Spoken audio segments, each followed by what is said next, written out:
중국의 총 부채가 8경을 넘어섰다는 보도가 나오면 많은 사람들은 이렇게 묻습니다. 저 정도면 곧 무너지는 거 아닌가? 중국이 터지면 세계 경제도 같이 붕괴하는 것 아닌가? 숫자만 보면 충격적입니다. 8경원은 한국 GDP의 수십 배에 달하는 규모입니다. 하지만 이 문제는 단순히 크다, 위험하다로 판단할 사안이 아닙니다. 중국 부채는 단일 위기가 아니라 30년 성장 모델의 구조적 결과입니다. 그리고 그 파장은 단번에 폭발하기보다 천천히 그러나 광범위하게 퍼질 가능성이 더 크다고 볼 수 있습니다.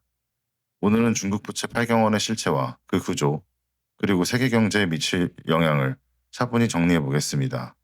국의 부채는 한 덩어리가 아니라는 점입니다.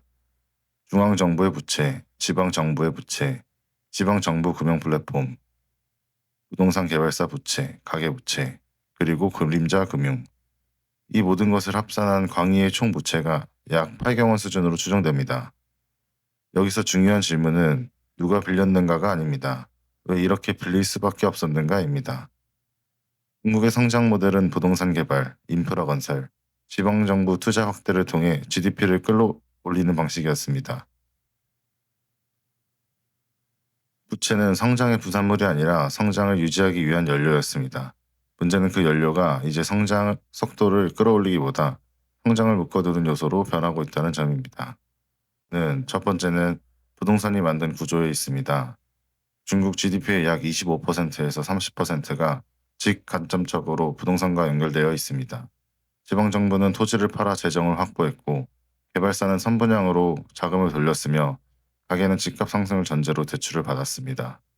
이 구조에서 부동산이 꺾이면 지방 재정이 약해지고 개발사 디폴트가 늘어나며 은행 건전성이 흔들립니다.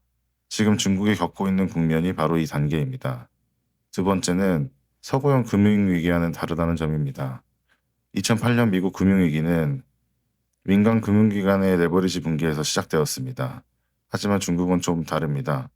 국유은행 중심의 구조이고 자본 통제가 유지되고 있으며 정부의 직접 개입 능력이 강합니다. 즉, 시장이 자동적으로 무너지는 시스템이 아니라 국가가 시간을 벌 수 있는 구조입니다.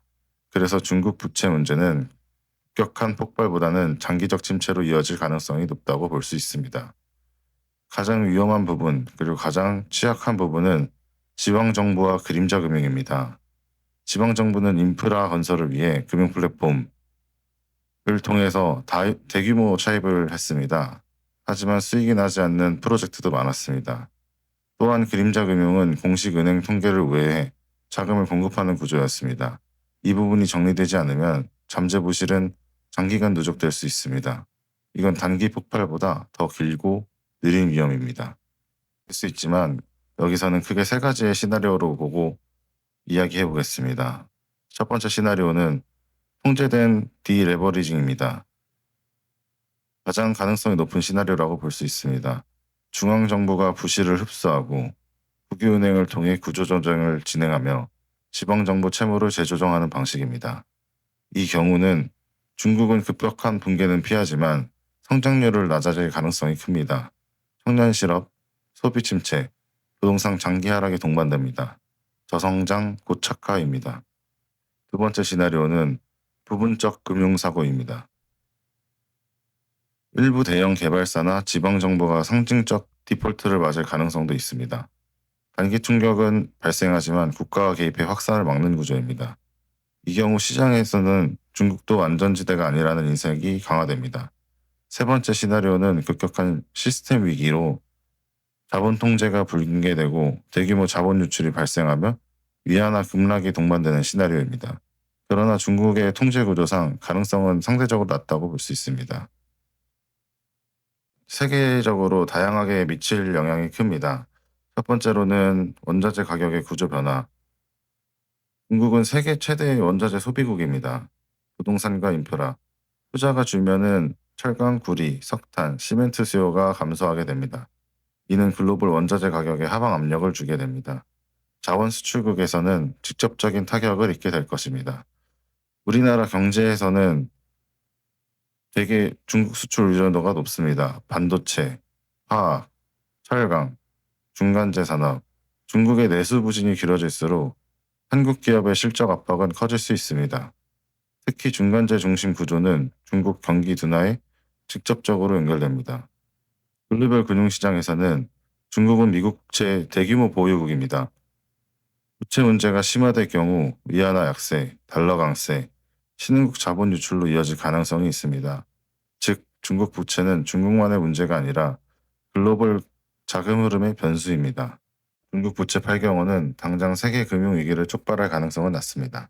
그러나 더 중요한 변화는 따로 있습니다. 중국의 고성장 시대는 사실상 끝났고 부채는 더 이상 성장을 끌어올리는 연료가 아니라 성장률을 묶어주는 족쇄가 되었다는 점입니다. 이 변화는 단기 폭발보다 장기 침식을 효과를 낳습니다. 세계 경제는 중국이 무너지느냐보다 중국이 계속 느리게 가라앉느냐에 더 큰 영향을 받을 성이 큽니다. 중국이 저성장에 고착될 경우 세계 자본은 어디로 이동할 거고, 그리고 한국은 그 흐름의 안전한 위치 속에 있는지 물음을 던질 필요가 있습니다.